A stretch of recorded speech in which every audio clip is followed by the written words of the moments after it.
Nkem had always felt out of place in his village, where hunting was more than just a skill.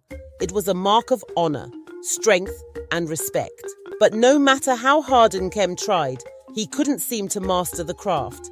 His arrows never flew straight, his traps never worked, and his sense of direction in the forest was poor. Despite his struggles, Nkem kept practicing, driven by the desire to prove himself. But every time he tried, he returned empty-handed. One afternoon, exhausted and discouraged after yet another failed hunt, Nkem decided to stray farther into the forest than ever before. He ventured deep into the Ngong Hills, where the trees stood taller and the light barely reached the forest floor. As he wandered through the thick undergrowth, his feet led him to a clearing he had never seen before.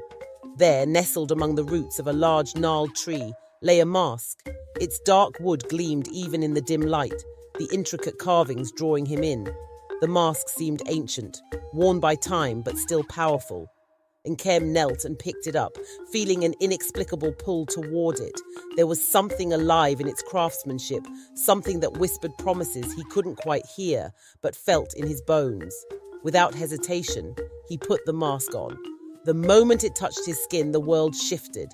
A wave of energy surged through Nkem, awakening his senses in ways he had never experienced. Everything became clear and precise. His once clumsy hands felt steady, his vision sharpened, and a strange confidence filled his heart. Nkem continued deeper into the forest, bow in hand. His first shot after donning the mask was perfect. He brought down an antelope with ease, the arrow finding its target as though it had been guided by an unseen force. Stunned by his sudden transformation, Nkem returned to the village that evening with the animal, the first real prize he had ever claimed. The villagers were surprised, some even in disbelief, but they praised him nonetheless. For the first time in his life, Nkem felt what it was like to be admired. Each day he returned to the forest, and each day he brought back larger, more impressive game. With the mask, Nkem was no longer the awkward boy who couldn't hunt. He was now a master, respected by all. But as Nkem's success grew, so did a darkness he couldn't quite understand. His dreams were plagued by strange visions, shadows moving in the trees, eyes watching him from the depths of the forest. When he wore the mask, he felt a strange disconnect from himself, as though something else was guiding his actions.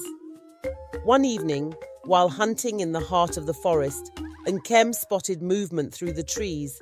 His heightened senses told him it was a large animal, a buffalo or a deer. His heart raced as he drew his bow, the mask making every movement fluid and effortless. His arrow flew straight and true, as it always did. But when Nkem approached his kill, his stomach dropped. Lying on the forest floor was not an animal, but a man, a fellow hunter from the neighboring village. Horror flooded Nkem's veins as he knelt beside the lifeless body. He had killed someone without even knowing it. Nkem stumbled back from the lifeless body, his heart pounding in his chest. Panic set in as the reality of what he had done crashed over him like a wave. He had killed a man, mistaking him for an animal.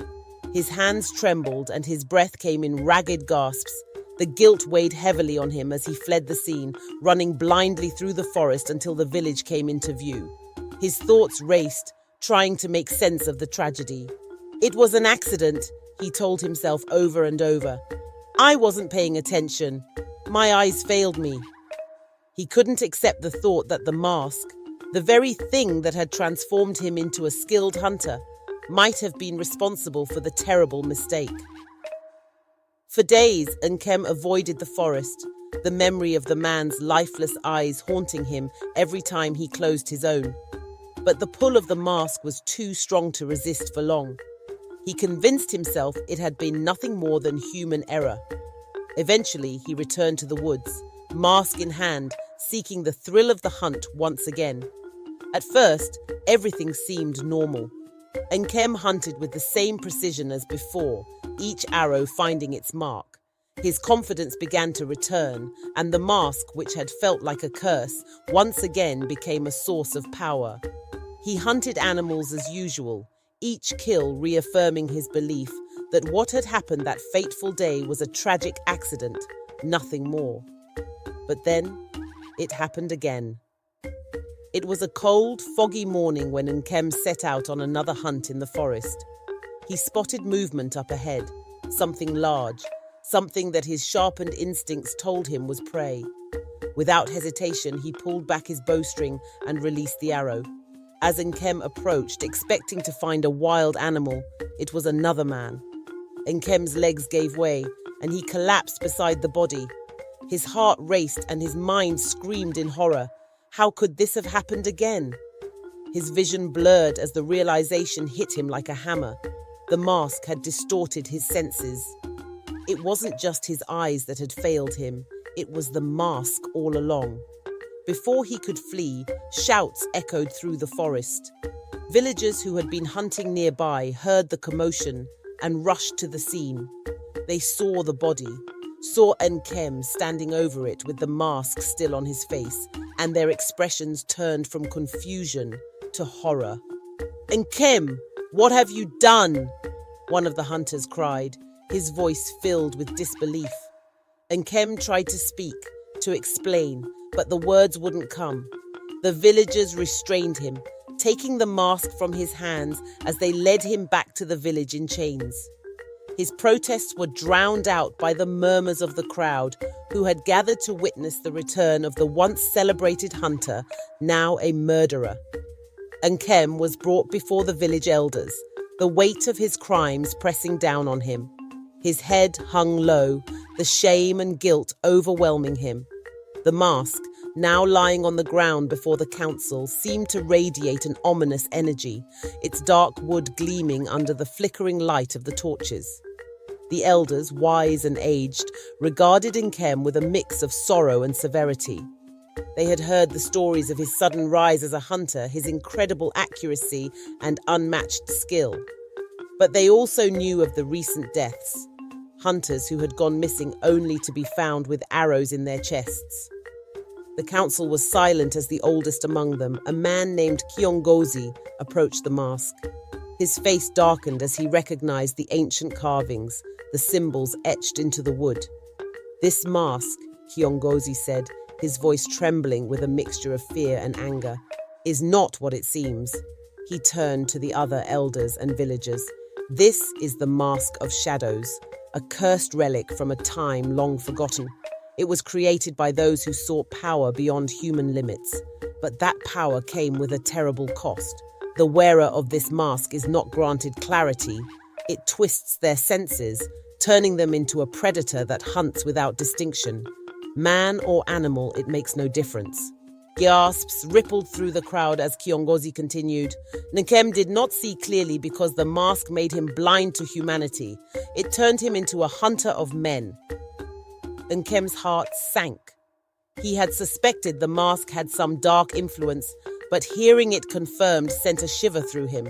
He had allowed the mask to control him, and now 2 men were dead because of it. "What shall we do with him?" one of the elders asked, his voice grave. Kiongozi looked at Nkem, his expression filled with a mix of pity and stern judgment. "The curse of the mask cannot be lifted by punishment alone. Nkem must atone for what he has done, not only by facing his guilt, but by confronting the darkness that lives within the mask itself." The elders decided that Nkem's fate lay within the forest where the curse had begun. He was to return to the place where he had first found the mask, but this time he would not be alone. The spirits of those he had wronged would test him, and only by enduring their trials could he hope to break the curse. Escorted by the villagers, Nkem was taken deep into the heart of the forest, back to the ancient tree where the mask had been found. He stood at the edge of the clearing, the mask placed at the base of the tree. As night fell, shadows began to shift around him. From the darkness emerged the spirits of the 2 men he had killed, their eyes hollow, their faces twisted in pain. Nkem trembled but did not flee. He knew that this was his reckoning. The spirits spoke not in words but in emotions, grief, anger, sorrow. They demanded justice, but they also demanded understanding. Nkem wept, falling to his knees as he confessed his guilt, begging for forgiveness. "I let the mask control me. he cried. "I was blind to the consequences of my actions." The spirits circled him, their presence overwhelming. For what felt like hours, they tested his resolve, forcing him to confront the darkness within himself, the ambition, the pride, the desire for power that had led him to don the mask in the first place. Only by acknowledging his flaws and accepting responsibility could he begin to cleanse his soul. Finally, as dawn approached, the spirits began to fade, their forms dissolving into the mist. Nkem, now exhausted and broken, felt a weight lift from his chest. The mask, once cursed with dark energy, now lay lifeless at the base of the tree. Nkem's return to the village was far from a triumphant homecoming. Though he had survived the trials of the forest and broken the curse of the mask, the man who came back was not the same. The villagers gathered in silence as Nkem stumbled into the village, his clothes torn, his eyes hollow, and his mind lost in a distant, fractured place. The trials in the forest had freed him from the curse of the mask, but the torment of the spirits and the weight of his guilt had shattered his mind. He wandered aimlessly, haunted by the faces of the men he had killed, his once sharp eyes now clouded with madness. No longer able to speak coherently, he lived in a fog of nightmares and whispers, a shadow of his former self. The villagers, though fearful, showed him pity, offering food and comfort. But it was clear Nkem was beyond saving. He spent his days near the forest, staring into its depths, as if still drawn to the darkness that had consumed him. Though freed from the mask's curse, the memories of his actions left him trapped in a different kind of prison, his own fractured mind. Nkem had escaped the forest, but the cost had been his sanity, leaving him a living reminder of the dangers of seeking power beyond one's limits. I hope you enjoyed this story. Please like, comment, and subscribe for more interesting stories like this. Thank you for watching and see you next time.